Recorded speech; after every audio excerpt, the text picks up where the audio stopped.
former Conservative Deputy Prime Minister, Lord Heseltine, and one of the first to lose the whip under the new regime. Yes, I lost the whip. Of course, the government then gave in and changed its position so that what I'd voted for actually became the law of the land, which was that Parliament should have a meaningful vote. But the situation has gone on from that a long, long way to the point now where we're literally fighting for the soul of the Conservative Party. If you start kicking out people like Ken Clarke, you're sending a message to millions of people about the sort of party that you are. And that I find extraordinarily sad. Well, I imagine that Boris Johnson or Dominic Cummings would say the sort of party we are is the one that wants to deliver Brexit and on the will of the people as expressed in 2016. Yes, but you've got a little problem called Parliament in between, which actually is the custodian of the freedoms and rights of the individuals, you and me. We depend upon Parliament to hold the government to account, to pull ministers into that place and ask questions and demand answers. And you start trying to circumnavigate that, you are one step in a direction to a dictatorship. But you see, the argument is that, you know, many people would say we shouldn't have it, but when you do have a referendum, that outranks Parliament because... I understand the argument, but nobody said in the referendum we must leave without a deal. We were told that it would be a highly beneficial deal. But it was within the bounds of possibility. It was denied as an opportunity, as a reality by the people campaigning for it. And but you know, I've just been watching your news programme with you, and a very interesting slip of the tongue by Dominic Cummings, talking about rich Remainers. Now, if you actually start talking about who are the richest influential people in this campaign, who owns the Telegraph, who owns the Sun, who owns the Daily Mail, people with richness, wealth of untold millions, they're the ones who appoint the editors on newspapers that are frankly propaganda sheets for leave.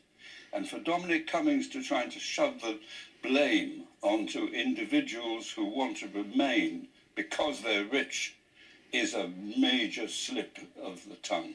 But this is a strategic position that he's adopted, that they believe they can recruit votes in northern constituencies and win northern constituencies in the election where people aren't rich by turning them against, in inverted commas, rich Remainers. Yes, well, of course, this was the strategy which was blown up in their face, that from the moment that Boris Johnson entered number 10 Downing Street, we'd been electioneering to such an extent that even the police have now complained about the manipulation of police in the election context.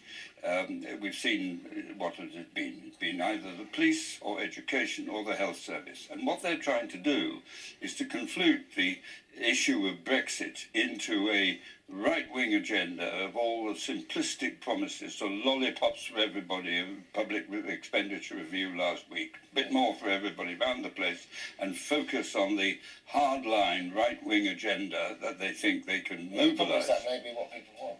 Well, then we undoubtedly will face a general election, but what Parliament has insisted on is that you don't coincide the two. If you want to go back to the people on Brexit, have a referendum, but don't try to tell them that it's all about having more police on the streets at the same time.